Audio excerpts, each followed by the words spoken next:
Welcome to Networking RX, a podcast devoted to helping business professionals like you enhance your networking skills in order to become more proficient giving and receiving quality business referrals and improving the overall quality of your life and the lives of those around you. The Networking RX podcast is a production of AmSpirit Business Connections, an organization whose mission is to empower business success through networking. Welcome back for another episode. This is Frank Agan, founder and president of AmSpirit Business Connections. Thanks for those who are tuned in, and thanks for those who have been tuned in the past. If you're just tuning in, welcome to 2020. Today is another guest day. I will get into that. As many of you know, that on occasion I will have guests. Usually I'm on here just talking about different aspects of professional relationships and business networking. But from time to time, I work in guests. And today I have what I'll call it a bucket list guest. Let me explain why. It was back in Christmas of 2004, maybe in 2003, 2004. My dad was living in Ann Arbor, and he knows what I do, and my stepmom knows what I do. And they handed me an article, and the article was called "What Creates Energy in Organizations?" And it was in the Sloan Management Review. And so I read the article, and it was very enlightening for me from the standpoint that it really spoke to a lot of the things I do within AmSpirit Business Connections. And it's really kind of become a centerpiece of how we empower chapters, how we get chapters to embrace what works. And I won't go into everything in that here because that's not the purpose of this particular episode. But one of the authors, one of the researchers behind it was Dr. Wayne Baker, University of Michigan. And here I am sitting in Ann Arbor reading this article from somebody who is probably a stone throw away. And so I became very interested in Dr. Wayne Baker and went out and got a couple of his books. He's got a number of books that he's written.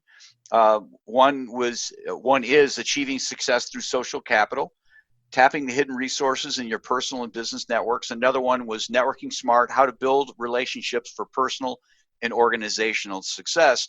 And I was immediately enthralled by the things that he talked about in there, because at that moment I realized that networking was not this cute, glad-handing type thing that successful business people did. It is something that there's a tremendous body of research behind it.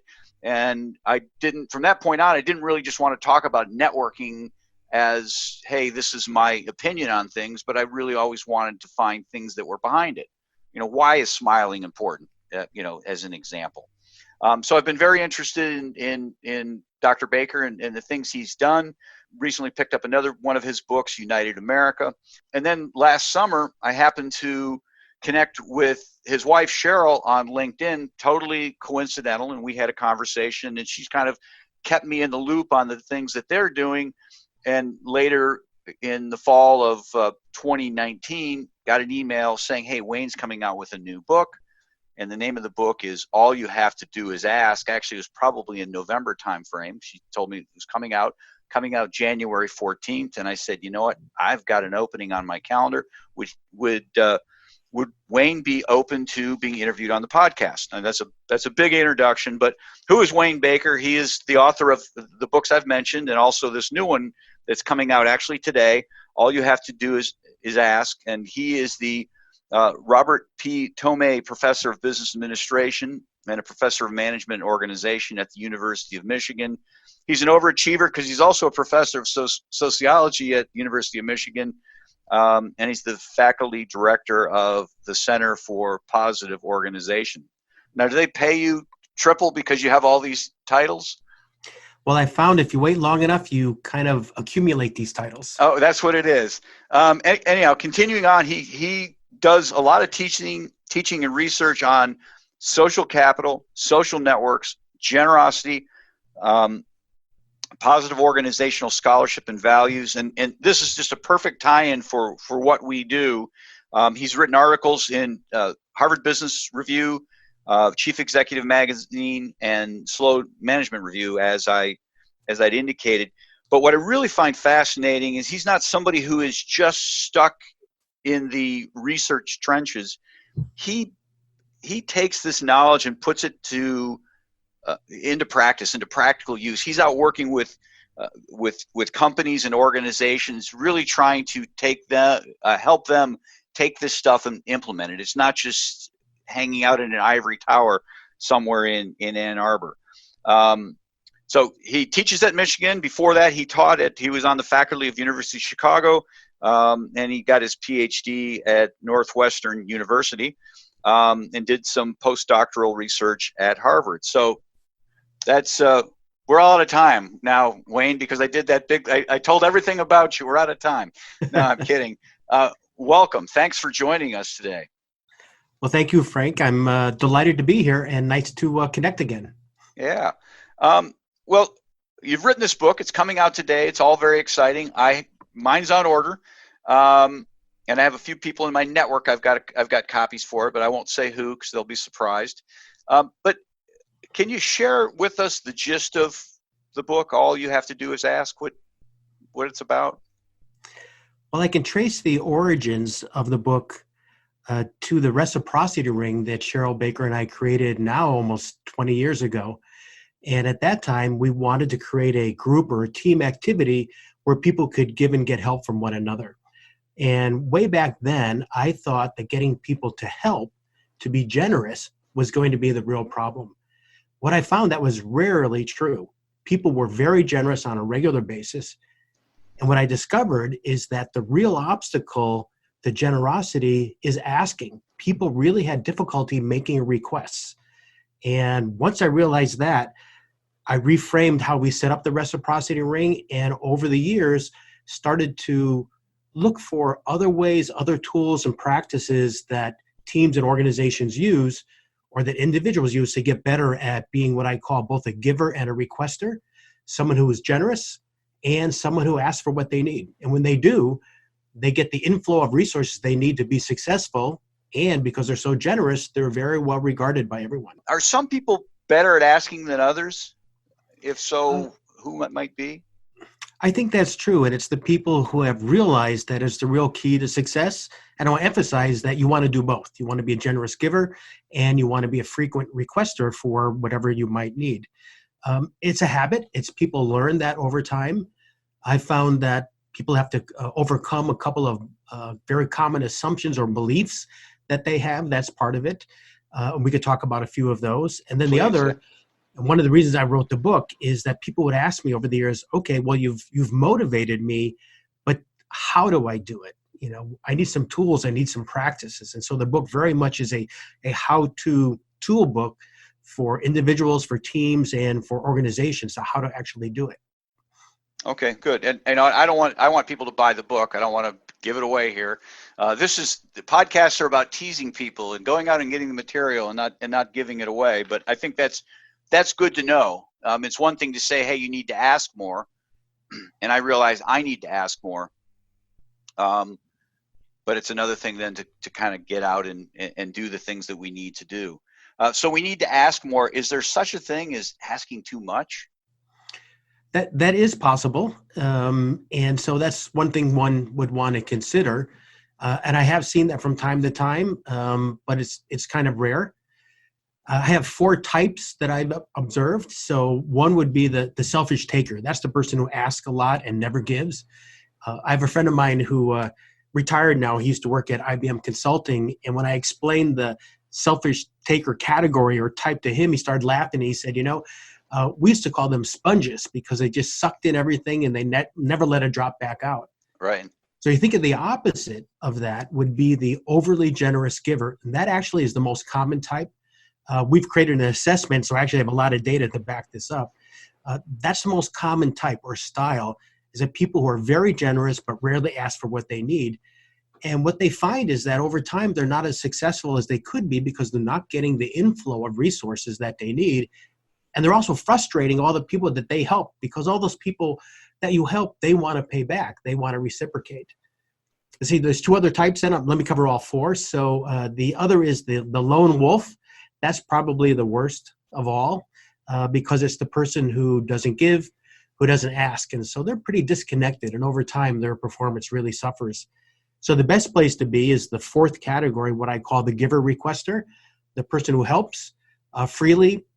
They don't keep track of who helped whom. It's not about keeping score. So they're just generous, helping people when they can, and then asking for what they need whenever they need something. Is there any research that you've done or know of where you can, I guess, find what I'll call the Goldilocks range, where there's that nice balance between giving and asking, or is it just something you kind of feel? Well, you do want to have a balance in the long term. So on the assessment that we created, and we have a free version of it up on our website for anyone who would care to take it, what we found is that a good place to have is kind of a balance. It's kind of on a scale of 1 to 7. If you're around a 5 on both asking and giving, that would be an ideal place to be. We find that most people are, much higher on their asking score than on their giving score. But I think that a balance is something you want to strive for over time. But at any particular moment, you may find yourself doing more of one than the other. For example, say a new hire. A new hire has lots of questions, has lots of needs, and probably can't give as much. So at that stage in one's career, they'd be asking for more than they would give. At another stage, someone might be able to give more, but you want to strive for that balance. And again, what I found for most people that there is an imbalance. People give, but they don't ask. Okay. Does the imbalance stem from, I guess, the types of network that you're operating in? For example, I mean, if I'm hanging out with all billionaires, I would be like, okay, what do I have to offer here? I'm totally in the requester mode, or not doing anything because I would be too shy. But if I'm hanging out with a career transition group, I might be giving all the time. Does it change like that? Do you know? Well, it's important to think outside of work and career. So I would imagine in that group of billionaires, you would have a lot to offer. Think about all that you know, and think about your vast network, that you've built over time. And I found that everyone has needs, everyone has requests, and it could be in the personal sphere that you could help more than, say, the business sphere. So I think it's hard to generalize about that in Sure. such and such group, because you never know what people's real needs are until they make a request. Okay, well, that is a very good point. We work to live, and we don't live to work. So we do have these personal lives that have all sorts of whatever it might be. I can relate a story that's in chapter 1 of the book, where the reciprocity ring is used in France. And there was someone who she was being trained to run the reciprocity ring. And as part of the training, she had actually participated in one. And the trainer who was training them to be trainers said, make a request that is really meaningful, something they really need. And so she made a request for her little niece who lived in Romania and suffered from this condition that was life-threatening. And through a request that she made, she got connected to a surgeon in Paris who could remedy this condition that this little girl had, and her life was saved as a result. And the thing is that she might say, what can I offer to someone, or what can somebody offer to me? But she made a request for something that you would say might be very unlikely. The little girl lived in Romania. They were having a hard time finding a surgeon who was a specialist who knew how to correct this condition. But when the person had the courage to ask for what they really needed, the help was right there. It was right there in the network. I think a lot of times it's not so much the asking, it's the thinking about, okay, what do I really need outside of business? I mean, people who are in business, I need business, I need sales, and that's easy. But for me, in thinking about that question, okay, what do I need? I really need to kind of stop and sit down and take an inventory of, okay, what are the things that I do need? What are the things I can ask for? Maybe that's a precursor to the whole thing. Once you start having the inventory of things to ask for, then it's just a question of who do you deploy them on. Did you talk about that in the book? Absolutely. In fact, one of the obstacles is that sometimes people don't know what they need or how to ask for it. So there are 3 different methods I talk about in the book that can help with that regard, and they're very concrete very specific exercises that people can do. The first one I'd call the QuickStart method. And just like the name implies, it's something that you could do very quickly, and yet I found it's very revealing and helpful. So I've used it in executive education quite extensively, as well as in my business classes. It's a series of questions or sentences that have blanks in them, and if you fill in the blanks, it helps you figure out what you need and why you need it. And so I could read two of those to you. And again, they have blanks you have to fill in, so I'll pause when you would do it. So here's one. I'm currently working on, and I could use help too. So if you were to think about that, what you're currently working on and what you could use help to, a little thought there would help to figure out something you would ask for. Another one could be, one of the biggest challenges in my life is to, and I need advice on. And I have several, I'll read one more for you. My biggest hope is to, and I need, and you would fill in that blank. Okay. So there's a series of those, and I found people, it doesn't take very long. You could do it in just, several minutes. Sure.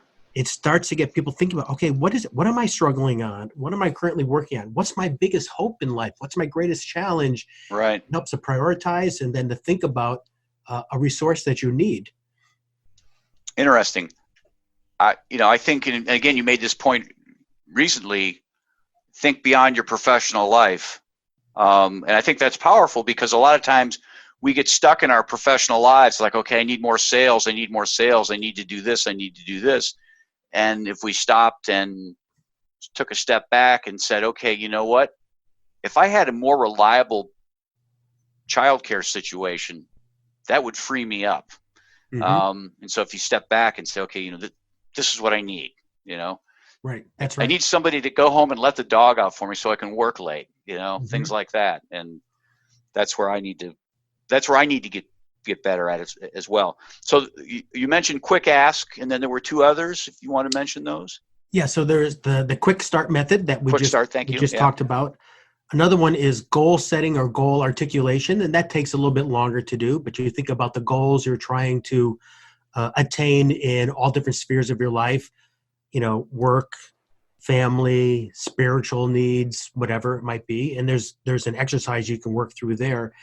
And then the third one takes the longest, but in some ways it's the most powerful, and that is visioning, which is to sit down and to write a narrative in vivid detail about what your life looks like at some point in the future, say 3 or 5 years from now.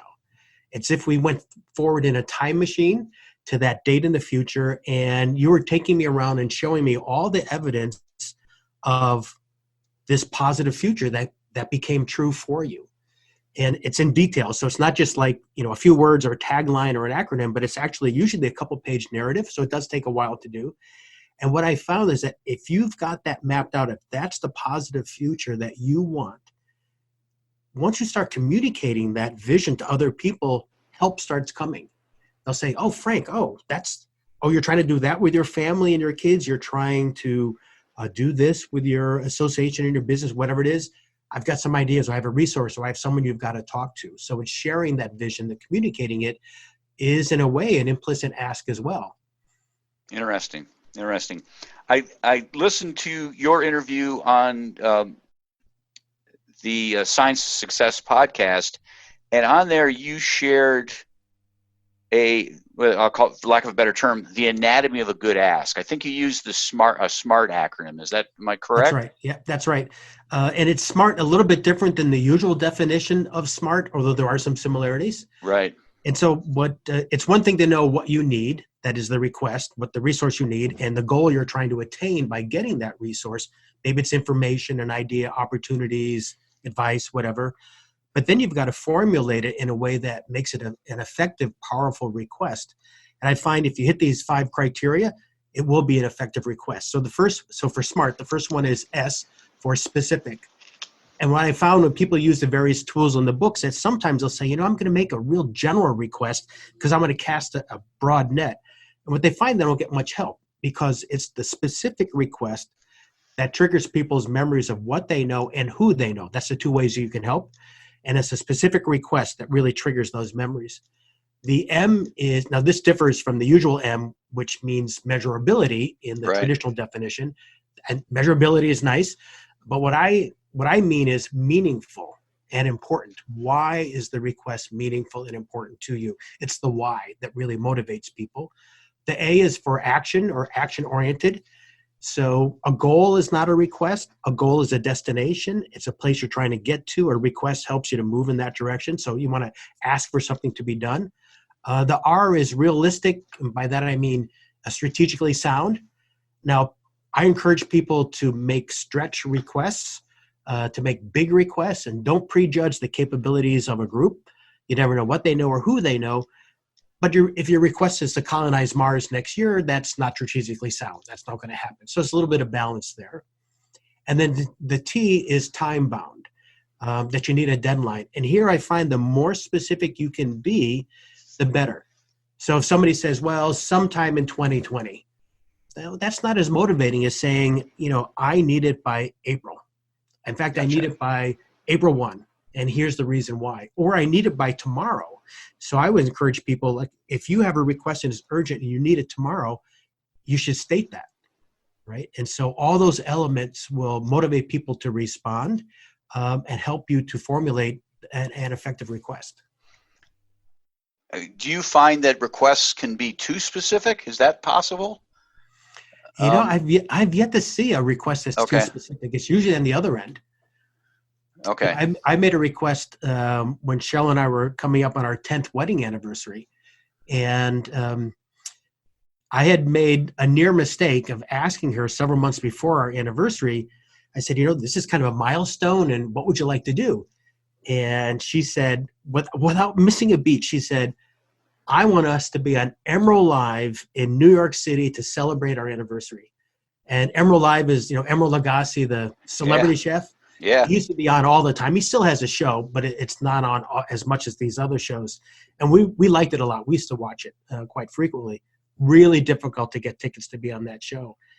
But I said, okay. And I think I, bit off more than I can chew. But I had an opportunity with a group of MBA students to make that request. And I used the SMART criteria. Some of them were married. They understood anniversaries, or they remembered their parents' milestone anniversaries. They knew it was important. I said, look, here's when my anniversary is going to be. So it's that specific. And I said, I'm only going to have one 10th anniversary. So this is it, right? So right. It's got to be that one. That's the date. And to my amazement, 5 or 6 students came forward. Somebody knew somebody who was dating Emeril's daughter. That's true story, but that one didn't work out because they broke up. But the connection that did work out actually got us to New York. And we were on occasionally Emeril would film a segment for Good Morning America. It was not his regular show, but he would do that occasionally. And we met him on that set. Really, really nice, very friendly guy. And then later on, he gave us 2 tickets to go over across town and to be his guests on Emeril Live. Wow. And to make it even better, Frank, it turned out that they were filming Valentine's Day, which we did not know in advance. Oh, perfect. Perfect. Yeah. You scored. Yeah, we sure did. Yeah. So you want to know what happened to that student? Got an A, maybe? I don't know. Yeah, you would think so. The student never took a class from me. Oh, really? That was the only time I ever had any interaction with him. And I'm embarrassed to say that at this point, I don't even remember his name. Oh. But I do remember how much help he gave me. And one way that I can repay him is to keep telling the story as an example of, use the SMART criteria. You asked, I started on this road because you asked about, could you be too specific with the date? 10th wedding anniversary, there's only one. There's a date for that. Yeah. It's a good illustration of you never know what's possible until you ask. What I find in my organization is that sometimes people, when I say they're too specific, I guess, they use jargon.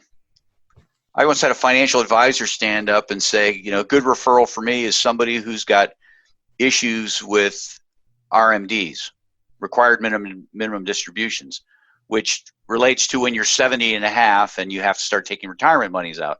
And what I tell people is, and this is probably true, certainly of Midwesterners, is that people are really nice. And sometimes they're too nice, and they won't ask the question. Well, what are you talking about? Right. So that's where I was kind of wondering if sometimes people ask things, and it's like nobody knows what they're talking about. And the person next to them or across the room might have the answer, but unless you frame it in language they can understand, it's going to be two ships passing in the night. Yeah, I agree completely. In fact, when we use some of these tools that I write about in a group setting, we always say that when you make a request to the group, use the 5 SMART criteria, and the other people can ask clarifying questions. They might say, like, what do you mean by that acronym? What does that stand for? Right. I've also seen the other problem of requests that are so general that they're impossible to fulfill. I could give you a quick example. This was an executive from the Netherlands participating in one of our activities, and he said, my request is for information. Yeah. That was it, right? And so I said, could you elaborate? And he said, no, it's confidential. I said, well, unless you give us some more information about your request for information, some more details, no one will be able to help you. And of course, he didn't get any help. He turned out to be very generous. He did help a lot of other people, but he didn't get any help on his mystery request. Interesting. How do people get the book? I assume it'll be on Amazon. It's going to be everywhere books are sold. Yeah, it'll be available all online booksellers and bookstores. And if people would like more information about it, including that free assessment that I talked about, we created a downloadable infographic of the whole process, which is I invite people to download that and to freely share that. So just go to the website for the book. You can learn how to order it and get all these free resources. And the address for that is thetitle.com. So it's all you have to do is ask.com, and that'll take you to everything you need. Okay, I'll put that in the show notes as well. Well, I do appreciate your time today. I do want to get you back on and talk about the reciprocity ring. We will save that for another interview. Thank you. Thank you, Frank. It's been great talking with you. Thanks for joining us on the Networking RX podcast. Please put what you've learned into action today and let us know if you have questions, comments, or ideas for future topics. You can email them to us at podcast@amspirit.com. That's AMSPIRIT.com. Finally, so you never miss an episode, be sure to subscribe to the Networking RX podcast through iTunes, Overcast, or however you receive your podcasts. Now get out and network with someone. The Networking RX podcast is the copyright production of AmSpirit Business Connection. All rights reserved.